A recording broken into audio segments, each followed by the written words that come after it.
Kemenangan 2-0 Timnas Indonesia atas Arab Saudi dalam laga kualifikasi Piala Dunia 2026 Zona Asia di Stadion Gelora Bung Karno, GBK, Selasa tanggal 19 November tahun 2024 tidak hanya memperbesar peluang Garuda untuk melaju ke putaran keempat, tetapi juga berdampak signifikan pada peringkat FIFA.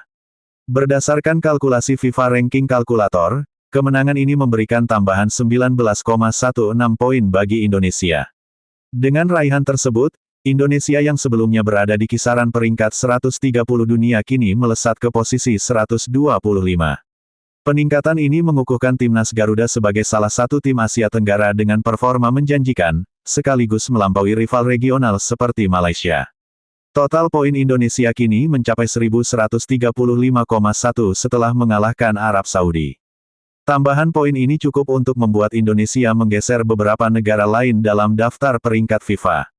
Sebaliknya, Arab Saudi yang berada jauh di atas Indonesia dalam ranking FIFA kehilangan poin cukup besar akibat kekalahan ini, diperkirakan sekitar 19 poin. Selain meningkatkan moral skuad Garuda, kemenangan ini juga menjadi bukti perkembangan positif di bawah arahan pelatih Shin Tae-yong. 2 gol Marcelino Ferdinand dalam laga ini, masing-masing pada menit ke-32 dan ke-57, menjadi sorotan utama.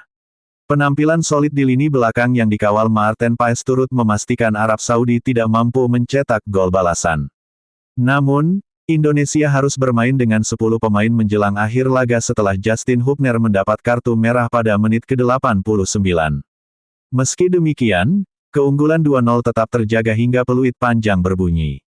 Tambahan 3 poin ini adalah kemenangan perdana Indonesia di putaran ketiga kualifikasi Piala Dunia 2026, setelah sebelumnya meraih 3 hasil imbang dan 2 kekalahan. Kini, peluang untuk melaju ke putaran keempat kembali terbuka, dengan pertandingan-pertandingan krusial lain yang masih harus dihadapi. Kemenangan dalam waktu normal memberikan lonjakan signifikan, sementara hasil imbang masih menghasilkan tambahan poin meski tidak sebesar kemenangan.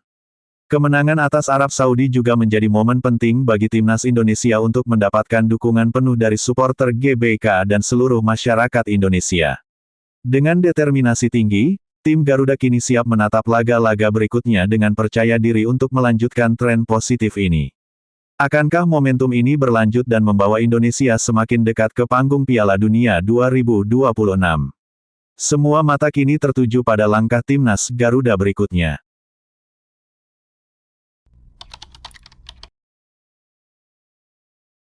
Timnas Indonesia berhasil mengalahkan Arab Saudi dengan skor 2-0 dalam laga kualifikasi Piala Dunia 2026 di SUGBK, Selasa tanggal 19 November tahun 2024.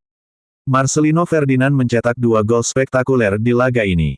Pada babak pertama, timnas Indonesia tampil lebih agresif dan lebih berbahaya dibanding Arab Saudi. Walaupun kalah dalam penguasaan bola, timnas Indonesia punya lebih banyak peluang emas untuk mencetak gol.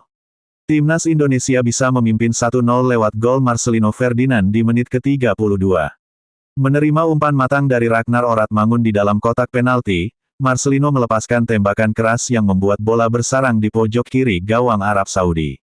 Selain gol Marcelino, timnas Indonesia punya sejumlah peluang bagus lainnya lewat Ragnar Oratmangun dan Rafael Struijk. Sedangkan Arab Saudi, tidak punya banyak peluang dan hanya melepaskan sebuah tembakan tepat sasaran.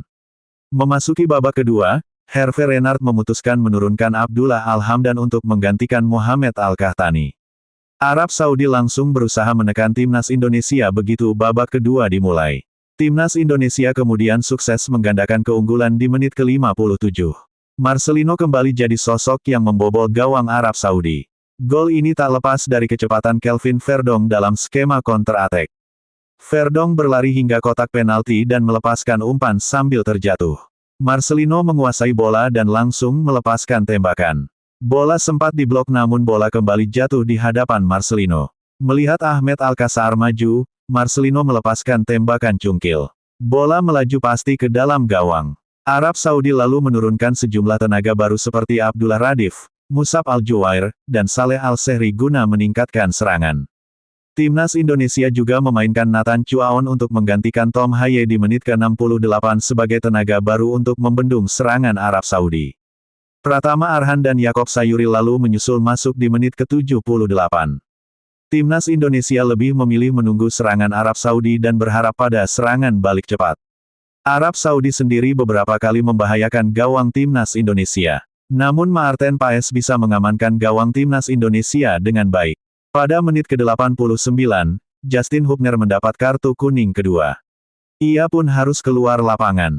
Hubner mendapat kartu kuning karena dianggap melakukan pelanggaran saat situasi di lapangan sedang panas. Situasi panas karena Ivar Jenner baru saja mendapat kartu kuning karena melakukan protes. Bermain dengan 10 orang pemain, Timnas Indonesia coba bertahan sekuat tenaga. Sain Patinama dan Muhammad Ferrari masuk menggantikan Rafael Struijk dan Ragnar Oratmangun. Maarten Paes melakukan penyelamatan gemilang di masa injury time saat terbang menggagalkan tembakan Mohamed Kano. Timnas Indonesia sukses mempertahankan keunggulan 2-0 hingga akhir laga.